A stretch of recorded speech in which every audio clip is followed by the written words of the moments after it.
telespettatori, siamo con Henry Faccini, presidente Pescagri CIA nazionale, quindi parliamo del settore pesca, un settore estremamente delicato e in un momento di criticità oppure si sta risolvendo? E l'Europa ha stanziato finanziamenti sufficienti oppure le cose non vanno tanto bene? Allora, intanto buongiorno a tutti.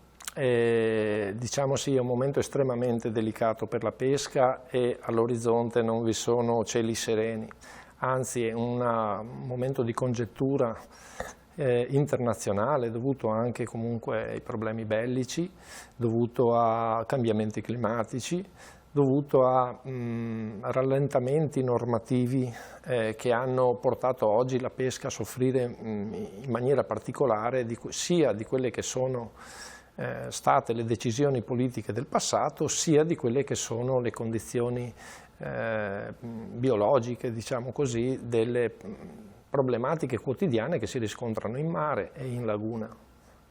Quindi non è sufficiente, non si può parlare sufficientemente di stanziamenti che possono bastare oppure no.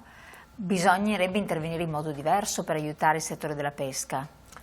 Sì, bisognerebbe attuare una strategia efficace e repentina, immediata, che dia immediatamente delle possibilità, delle opportunità ai pescatori di poter resistere a quello che è questo momento di crisi particolare. Ma è lungo, è piuttosto periodo di crisi. Sì, è un periodo molto lungo, è una serie di fattori che si sussegue e non si fa nemmeno tempo a risolvere quello precedente, che già ve n'è uno nuovo.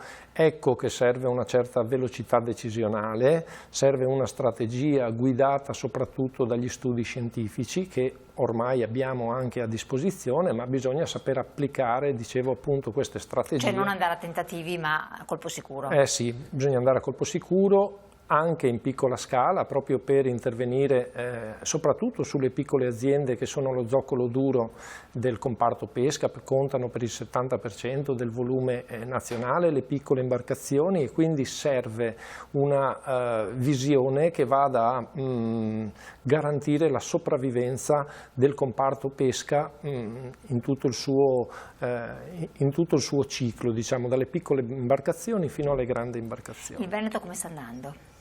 In Veneto sta andando maluccio, diciamo così, nonostante il Veneto con il consorzio soprattutto di Scardovari, consorzio della provincia di Rovigo, esprime un comparto, insieme a quello di Chioggia ovviamente, esprime un distretto ittico tra i più potenti d'Europa, assolutamente, ma nonostante ciò in questo momento vi è una flessione verso il basso grave, dovuta soprattutto al problema del granchio blu che ha dimezzato. Esiste ancora? Sì, esiste ancora, non abbiamo esattamente ancora capito se effettivamente sta diminuendo, però gli investimenti fatti in tal senso per proteggere il prodotto sono stati enormi ed effettivamente il problema, oltre che non essere ancora risolto, ha comportato altre problematiche che in questo momento sembrano quasi irrisolvibili. Speriamo bene. Speriamo bene. Presidente, io la ringrazio tantissimo, grazie cari telespettatori, poi rivedete anche l'approfondimento sul nostro sito e su YouTube.